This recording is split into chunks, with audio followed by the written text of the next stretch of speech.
quirks in the New York Jets schedule, and a few holes that are still remaining on the roster. I'm Glenn Naughton with Jetnation Radio and Jetnation.com. Be sure to log into Jetnation.com where you can register and become a part of what is the most active Jets message board on the web. Joined once again today by Chris Schubert of the Draft Network to go over a few of these topics. Chris, how we doing?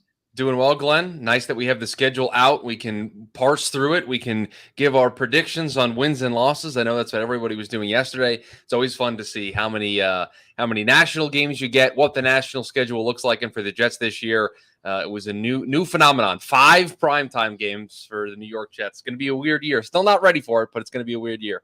It is. We did a show last night, myself and Dylan, and I was saying how the primetime games aren't great when you live in the UK because 1:15 a.m. kickoffs are far from ideal. But listen, is that when they kick off for you? Yeah, the night games, man. 5 hours ahead. 5 hours ahead. I'm lucky now that I can kind of pick and choose my work schedule. Back when I was active duty, man, that was it. Like I had to be up at 6 a.m. for work, and games were ending at 4:30, so it was not ideal. But yeah, I always joke that it's the fun thing to do to go through the schedule, but we all know, we don't know who's going to be healthy, who's hurt. So I'm saying 17-0. I'm just going to go with 17-0. And if I'm right, I'm right, but it's just guessing anyway. But it is fun to go through them and kind of think in your mind how many of these games are winnable. And listen, we've said it. Aaron Rodgers does change everything. Yep. I mean, I think a lot of these teams where, Jets fans are like, this team's on our schedule, that team's on our schedule. I think some of those teams, whether they like it or not, they should be the ones going, oh, damn, the Jets are on our schedule. Like, there are a lot of teams that don't have that automatic, well, before the game starts, we know we're twice as good at quarterback. That's not a thing anymore. It isn't. I still think there's going to be some level of the Jets have to prove it. The Jets are bringing back basically the entire roster from last year, except they're making a change at quarterback.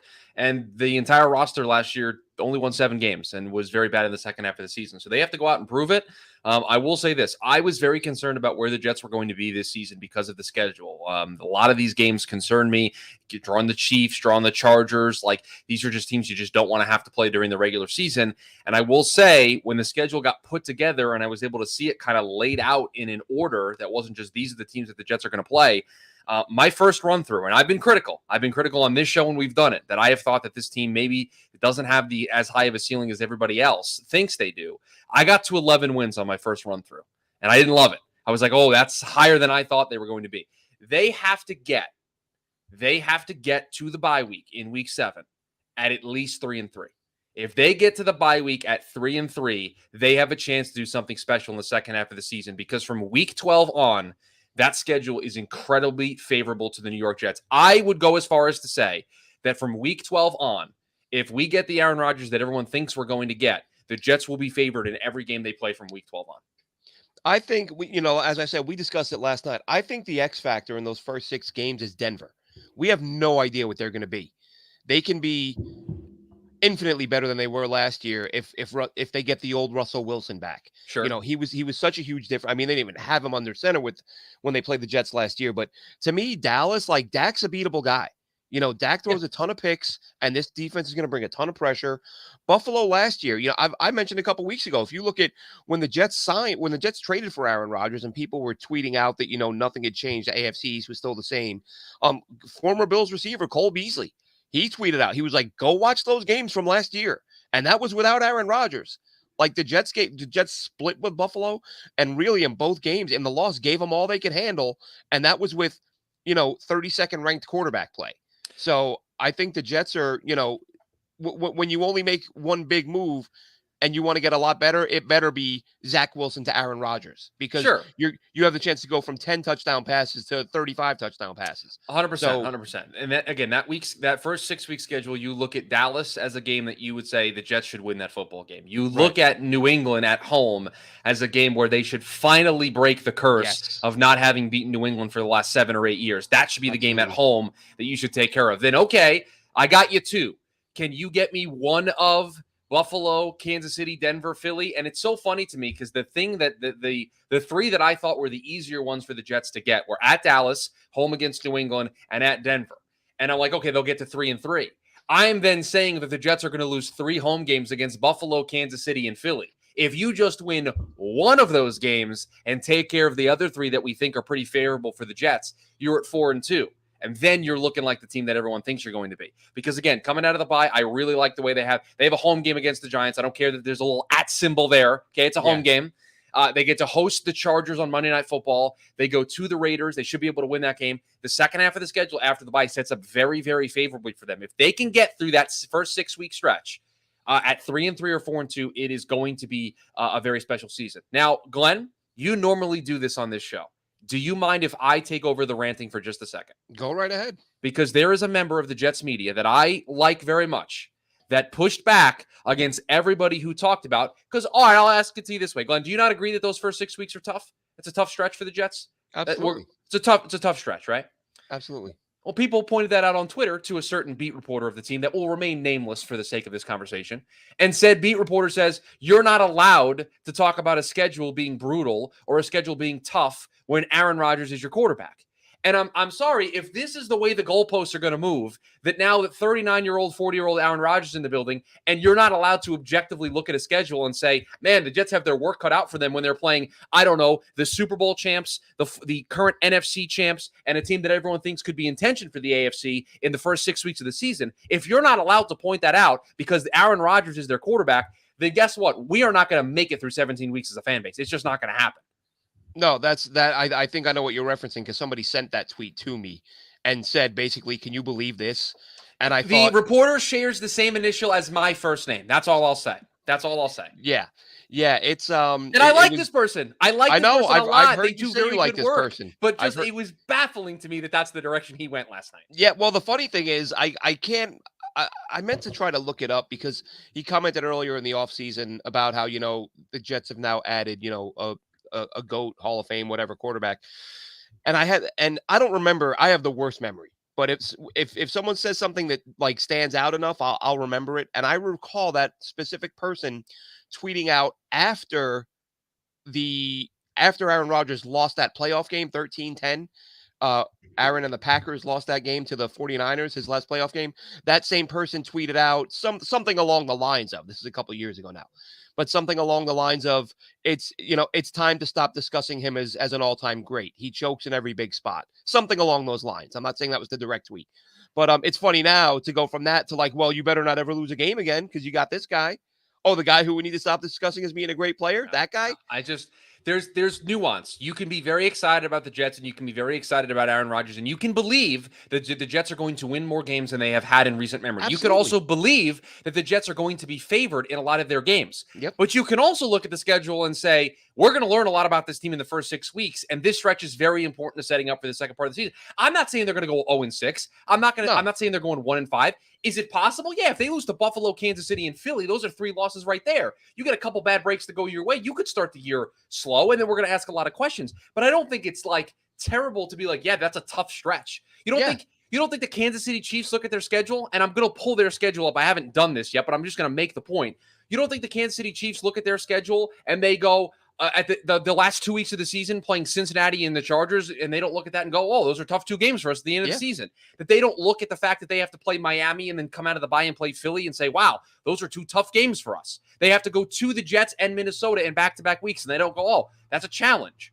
They're still going to be favored in these games, and they'll still probably win a lot of them, but it's objective to just look at it and say, this is going to be a tough schedule. Other teams have good players too. Right. The Jets are not – it's not a monopoly on the good players in New York now. There are other teams with great players. It's not that, these teams aren't going to now bench their quarterbacks because they have to face Aaron Rodgers, and it should be a cakewalk. Like, the Jets are a good team, but there are other good teams to be played, and it's as I said, someone sent that to me and said, can you believe this tweet? And I just thought, that's a really weird one. The Jets are right now not favored in their home opener to start the year. They are 1-point underdogs to the Buffalo Bills. So there you go. But they have Aaron Rodgers, so they should. There you go. But as I just said, they split with them last year, barely lost to them in the loss with, I don't even remember who was, Mike White when he got his ribs broken, and you've added Aaron Rodgers, and Vegas is like, oh yeah, that's not worth a touchdown. Like, okay, I guess if you say so. But Dano here in the chat says he got the Namath book. Awesome, Dano. You're really going to enjoy that.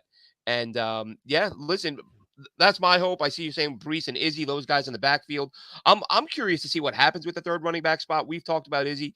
I listened to your show the other day. I know that even though you didn't like the Izzy pick, you agree that he can have the biggest impact of all the Jets rookies, which is kind of where I am with that. I mean, well, you and I differ there. I love the Izzy pick. I think he'll be huge. I think they'll have the two-headed monster in the backfield. But there are other holes on the roster though. They addressed the depth. They had some depth at running back. They didn't have home run depth. They now have that. But there are some spots on the roster, Chris, that jump out at me. My number one concern, and I honestly can't believe that we are not all that far removed from watching Zach Wilson offer up some of the worst quarterback play we've ever seen in our lives. And people are telling me I'm an idiot because I think they should get a better backup quarterback in the event. Let's say, for example, Aaron Rodgers rolls an ankle before the half of a playoff game, and Zach has to come in down by 10 and lead them back in the second half. And people are telling me I'm crazy and I'm nuts. And why can't I see the writing on the wall? It's so obvious. It's Zach. They said it's going to be Zach. They say stuff all the time that they don't stick to. They say, what are they going to say publicly? Yeah, we're really worried about having Zach on the roster. We're trying, nonstop to upgrade at that spot. They don't say that. They're happy with everyone. They love everyone up until the second they release them or trade them. But They can QB2, say, Zach Wilson, playoff game, he's got to come in and get you back from a 10-point deficit or even hold a 10-point lead for a full half. How confident are you that he can do that? right. They can say that Zach is the QB2. That doesn't mean it's the right decision. That doesn't mean Right. that's the right approach. I mean, this was a guy that when they benched last year, they benched. They didn't make him the QB2. They made him the QB3 on this team. That's how much they needed him to sit down and not be worried about being thrust directly back into action. Now, Glenn, I don't disagree with anything you're saying. I think in this at least would be the position that I would take. If Aaron Rodgers goes down and Aaron Rodgers misses any time, it's over. It doesn't matter who the backup quarterback is. They have put all the chips. If you need a guy to hold a lead in a playoff game, you need a guy to play a quarter and a half. They apparently are willing to go down with Tim Boyle and Zach Wilson as the guys that they ask in that spot. They clearly don't feel that it is a need. They clearly feel that bringing Aaron into the building is going to do wonders for Zach. I hope they're right. Of course. Listen, we talked about that last night. I don't know how you feel about this, but as disappointed as we can be in the way things have transpired with Zach Wilson and the injuries, Mekhi Becton, I don't get the vitriol, the hate from some fans who are actively rooting against these guys and want bad things to happen to them. To me, that's just a whole nother level of, that's not even fandom. That's get some help. The best thing, the second best thing besides winning a Super Bowl with Aaron Rodgers that Aaron Rodgers' trade to the New York Jets can provide is that it allows Zach Wilson to develop into the quarterback that Joe Douglas and Robert Saleh still clearly believe he can be. And I've been critical of Zach. I was a defender of the Zach pick. I wanted them to take him number 2 overall. I was rooting for him his rookie season. I was rooting for him last year. I still want to root for him. I have come around to the point that I think they made a mistake making him the pick because he clearly wasn't ready to be an immediate starter in the National Football League. That doesn't mean Zach didn't try. That doesn't mean Zach didn't go out there and give it every single ounce of effort he could. You think he enjoyed going out there on Thursday night on a national TV audience with the season on the line against the Jags and stinking it up to the point where Chris Streveler had to come into the game? Do you really think Zach really sat down on the bench and was like, oh, I'm having a blast being an NFL quarterback. This is so much fun. No, he's a competitor. He wants to go out there and compete. And so I think this is going to be the best thing for him. For this season, for 2023, it's a little concerning to me that they have not made an investment into I think a proven, reliable backup quarterback. But Glenn, I really don't think they're going to go down that path. I think it's going to be Zach Wilson and Tim Boyle. I'm not saying you're wrong. I'm hoping that when, we see some there's a part of me that says, well, maybe we'll see some veterans get cut and they'll grab a guy, which they could, but Teddy Bridgewater's out there right now and Nick Foles is out there now. Again, not great quarterbacks, but guys that, again, if you're just saying to a guy, we need you to hold this lead for us in the second half or come back from a 3-point or 10-point deficit, one of those guys could do it. And I agree wholeheartedly on Zach Wilson. And I've said the other day that bringing in Aaron Rodgers, really you're out of excuses anyway for Zach Wilson. But if bringing in a Hall of Fame quarterback who you grew up idolizing to sit down and speak to you face to face about how to play the position, if that doesn't work, nothing was going to work. 100%. And if the Jets are going down that road, I love that. I love what Aaron can do there. And how great would it be if you got a couple of years out of Aaron Rodgers and he plays at a high level, and then you transition to Zach Wilson and he, he plays well. We're a million miles from that right now, though. So that's why my concern, or QB2 is my number one concern, because I get the Rick Myra flashbacks. I get the Tom Tupa lining up under center flashbacks when Vinny Testaverde gets hurt, and you look around and go, oh, we forgot about QB2. Zach Wilson going into what would be the 2025 season, so 2 years from now, will be 25 years old. I just want I want that record to reflect on that. He's going to be 25 in 2 years. And I see it in the comments. There is no way under any circumstance that the New York Jets are going to trade Zach Wilson and take on the financial burden that creates. It is not a financially prudent move to trade Zach Wilson. It costs them more to move on from Zach than to keep him in the building and allow him to develop. They have decided, and this was always going to be the case, that they were going to keep Zach and try to make him the long-term answer down the road. Yeah, and you and I mean, by the way, we're sort of right in line with each other. I wanted the pick. I love the pick. He was the guy, when all the talk, who should go once Trevor goes number one. I think Zach might be the first college quarterback I literally went back and watched every single throw he made in college. Most guys, you're looking at prospects, you watch 3, maybe 4 games, but I was like, I think this is the guy. So the number of wow throws that he made were unbelievable. Mm-hmm. And I get into this argument with people, and I'm sure you've seen it on Twitter, and even still today, people say it. The Jets drafted him because he made one throw in shorts at his pro day. Ridiculous. I'm like, ridiculous. I don't even. Not? No interest in even having a conversation with people like that. If you think that Joe Douglas, all the credit you want to heap on Joe Douglas for all the other things that he's done, you then want to say that the only reason why Joe Douglas took this quarterback is because he made one cool play at his pro day. Go watch all the tape of Zach, because every single week in an actual game when defenders are barreling down on him, he's making throws like that. So, and that was the thing. I remember when I was watching, as I said, every single throw he made. There was one in particular where he rolled out inside the red zone, dropped the pass perfectly over the defender's fingertips, back of the end zone, fullback catches it for a touchdown. And by that point, I said I would if I didn't know any better, I would call this luck. But this guy's making throws like this every week. He's constantly making throws that you go, I can't believe he just made that throw. And you can talk to me about level of competition, but I'm just going to come back to you with the level of talent his teammates had. Dax Milne was his best receiver, and a small window is a small window, and he was consistently squeezing the ball into tight spaces. I didn't think we were going to go on a big Zach Wilson conversation here today when we started doing the show, and I'm kind of happy. Me neither, but it happens. I would tell everybody if they want to have a very cool little thought exercise, go back and watch. I think it was against Houston in his last season at BYU. Go through that tape on and tell me that you're totally completely done with Zach. Go put on that tape and tell me that you still feel the same way. Yeah, and the thing is, when people sort of make these decisions, there's no. It's almost in that way. It's almost like sports has become politics. Like there's no amount of evidence that will change someone's mind. Like people, oh, he never played anybody. Say, look, he played on a team that didn't have a lot of talent. He beat USC and he beat Tennessee. Oh, it doesn't matter. Who cares? Like he got lucky, and there's like every reason in the world to not give him credit, and every reason in the world to sort of disparage anything he did. But I'm actually wasn't planning on that conversation, but I'm glad we had it, because I feel like I may have a month or two ago did an episode just on that, like because I saw it again. I saw over the course of a couple days all these comments. They drafted him because of a throw at his pro day, and I'm like, these people can't. Just ridiculous. Just ridiculous. And you listen to the Charlie Casserly. This is something that Scott Mason would play like a Jet brings up sometimes. Charlie Casserly said before that draft he interviewed like 18 executives who weren't drafting a quarterback. And I believe it was 18 out of 18 had him as QB2 behind Trevor Lawrence. But again, people, they just don't want to hear it. It's the pro day throw because they didn't take the time to watch him in college and they don't want to admit they're wrong. But anyway, that's Zach. That's QB2. Keep him around, develop him, fine. But you got to have a better option in a big spot. If anything, God forbid, were to happen to Rodgers.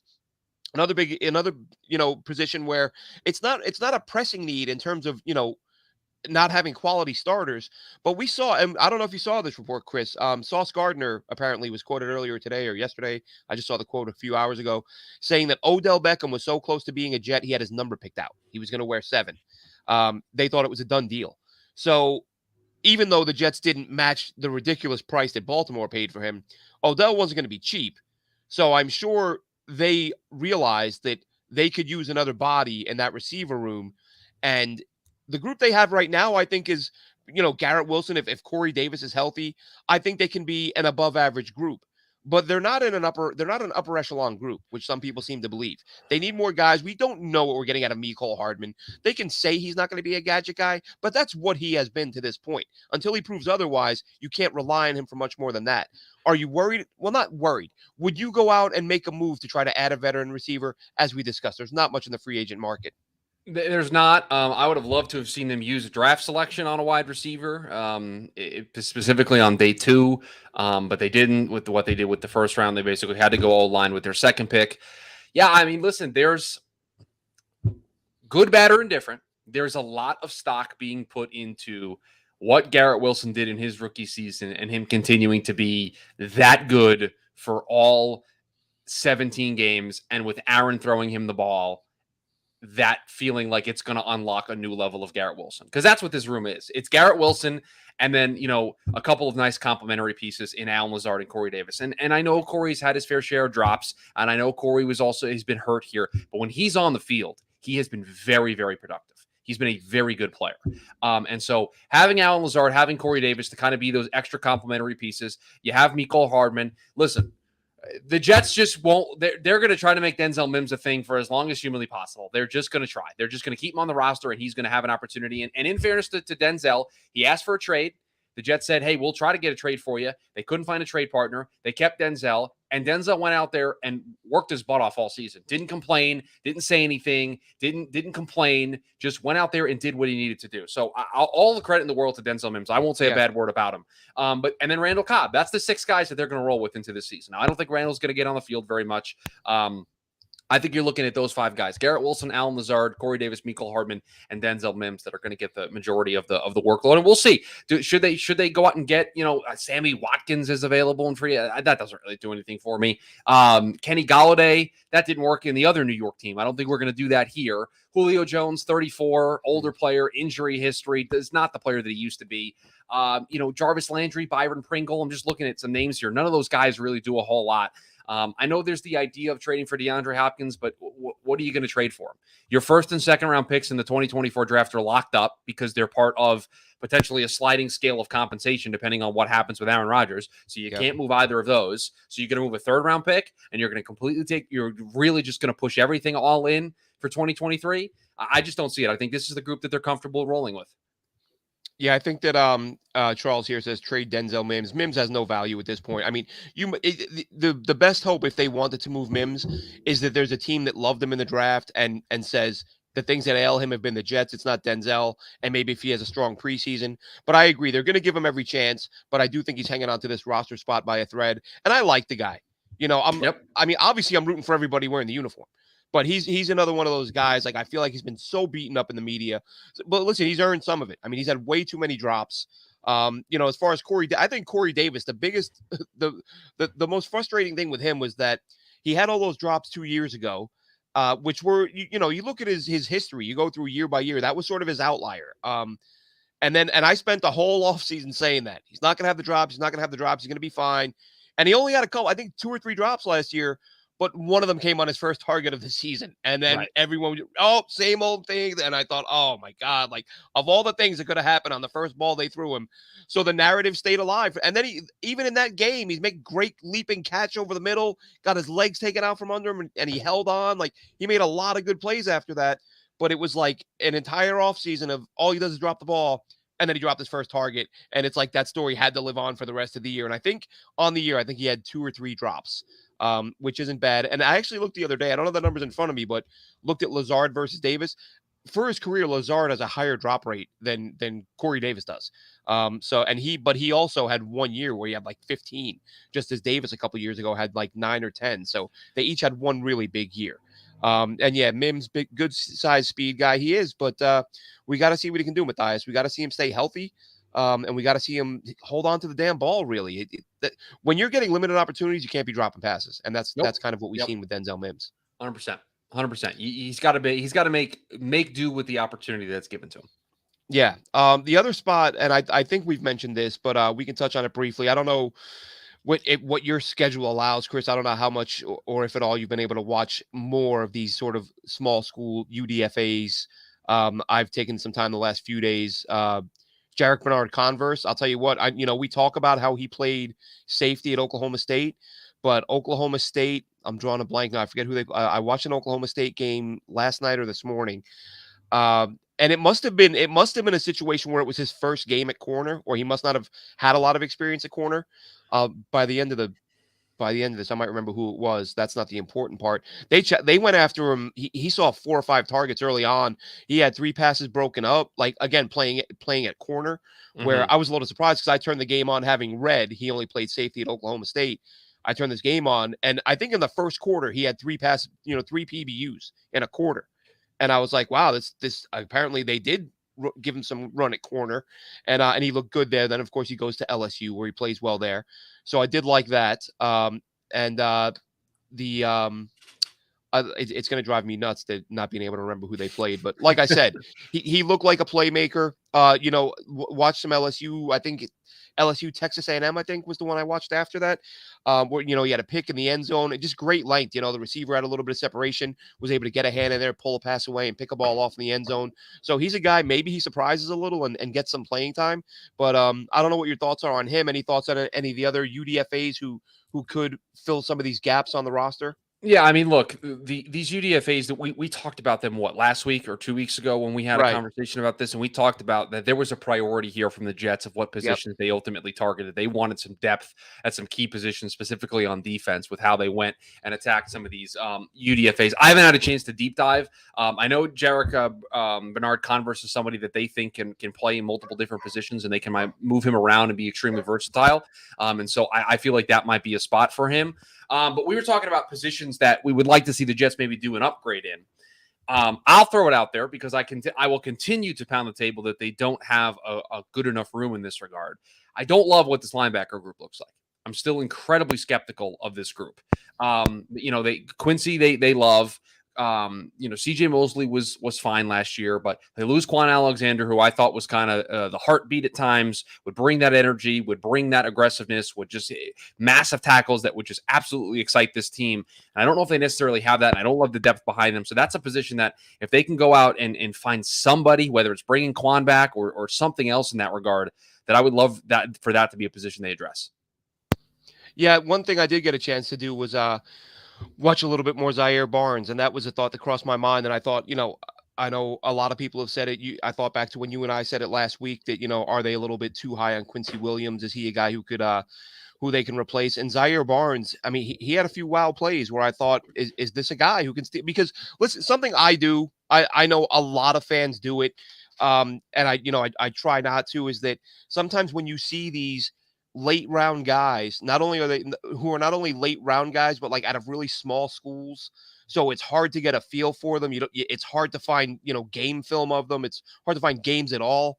And we just kind of assume, okay, well, this is a project they took, or this is a guy who's a long-term guy. But sometimes you see these kids come out of these programs who are ready to play early on. And might Zaire Barnes be one of these guys you hope? Because again, I feel like the Quan return thing is, I said even up until a couple of days ago, it felt inevitable, but I am starting to wonder, like it's getting a little bit, he's been out there a while. They know what they need to do to sign him. He clearly wants to come back, popular in the locker room. A lot of his teammates are on Twitter saying, get Quan back, and it's not happening. But I look at Zaire Barnes and think maybe he's a guy who steals some playing time. Yeah, I mean, there's certainly going to be an opportunity too, right behind Quincy and Mosley. I mean, the other spot along that line, Jamie Sherwood, Hamza Nasruddin are some of the options that they have in that regard. So, yeah, I mean, there's going to be an opportunity here. We'll see ultimately what this roster looks like. Again, we've got June 1 cuts here that are going to be coming up, in just a couple of weeks, and we'll see if anybody surprising emerges from that. I mean, I did a whole show on that this week, and I didn't find a ton of like major names that were going to all of a sudden be available at these positions, but you never know what a team ultimately decides to do from a money perspective, moving on from players. So we'll have to see what that looks like. But yeah, I still think that that's a position that they need to get some more depth in. Yeah, that is such a key thing, is those late, preseason or late off season or during the preseason cuts that sometimes you see a guy get let go that you don't anticipate, but that's not, you can't go through planning your offseason by hoping to snag a guy that someone else lets go. There are some holes. Nasruddin, I think he's another guy who's barely hanging on. We've talked about how he was drafted. He was handed the starting job as a 6th rounder out of FSU.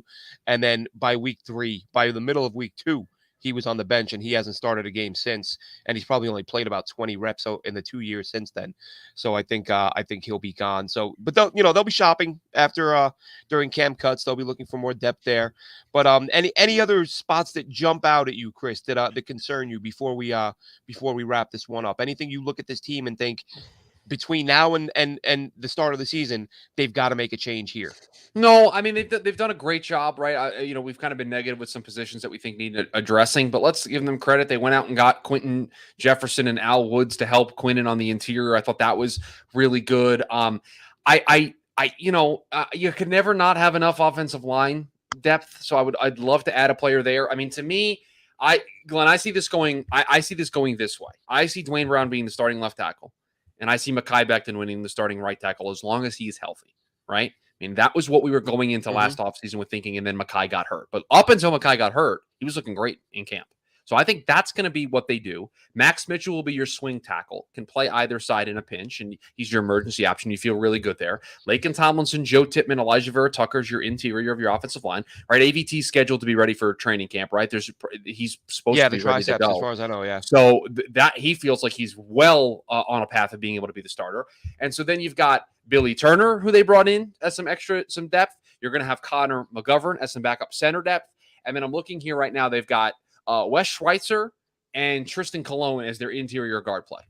We could add one more name there. I think I'm actually overall pretty good. I'm curious. We talked about this yesterday. I'm curious to see how it plays out on the inside, because they signed Colon and Schweitzer before they brought McGovern back and then drafted Tippmann. So they sort of were looking for depth there. It's all going to come down to how many guys they carry. As I've said before, McGovern, of course, came into the league playing right guard for the Broncos. So he plays guard, he plays center. Schweitzer, I watched a couple of his games after they signed him. Didn't blow you away at center, not bad at guard, but it looked like he that was one of the reasons I was a big fan of bringing McGovern back. I kind of said I thought they'd bring him back after the draft, but drafting one and signing McGovern, I think, was a really good idea. But I could see Cologne. You look at how much he's due to make, and you look at the guys they've added. He might be a guy that has to fight to make a roster spot. Schweitzer's on a 2-year deal.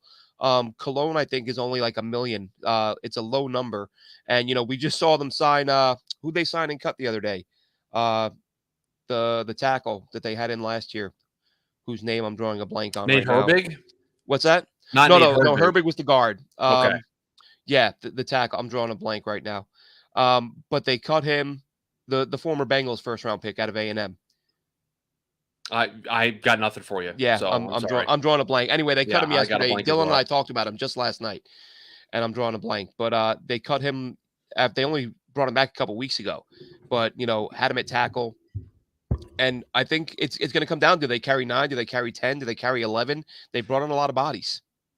Right, and that's going to be the thing. And health's obviously a concern here, too, because you got AVT coming back from an injury. You've got Mekhi Becton coming back from an injury. So you're probably looking to have some depth to be able to slowly bring those guys along. And you also need to be able to have some injury protection. It was Cedric Ogbuehi, sorry. And someone did just Cedric put in the squad. Yes. Okay. I got there with you. That was driving me nuts. You also want some injury protection for some of these guys because they've been hurt, right? And so that's going to be the thing. They might carry an extra offensive lineman than we think they will because of that piece of, and because of what happened last year. I mean, they just got ravaged by injuries with that line, and so they may want to carry an extra person for some depth. Sounds good. Chris Schubert of the Draft Network. Chris, where can people get you on Twitter? At Chris Schubert _ is where you can find me on Twitter, and the TDN Daily Podcast each and every day in your podcast feed and on the Draft Network YouTube channel. Yeah, check it out, Chris. I'll tell you, that's one thing that you do, Chris, that this is something I've basically a few years ago, once I started writing for Jet Nation and stopped playing fantasy football, I am 31 team illiterate. Like, I know not nearly enough. So tuning in with your show, and when you go roster by roster with whatever your topic of the day is, that remind, like, I'll look at teams that are either on the schedule or like weeks out and kind of get a feel for what's what. But I do, like, it's I can't name the 53rd guy on another roster like I used to be able to years ago. It's all Jets all the time in my head. So yeah, check Chris out, TDN Daily, and we will be back next Friday. Myself and Dylan will be back Thursday night. Chris will be back with me Friday for more Jets talk then. Thanks so much for checking us out, and we will catch you next time, Jets fans.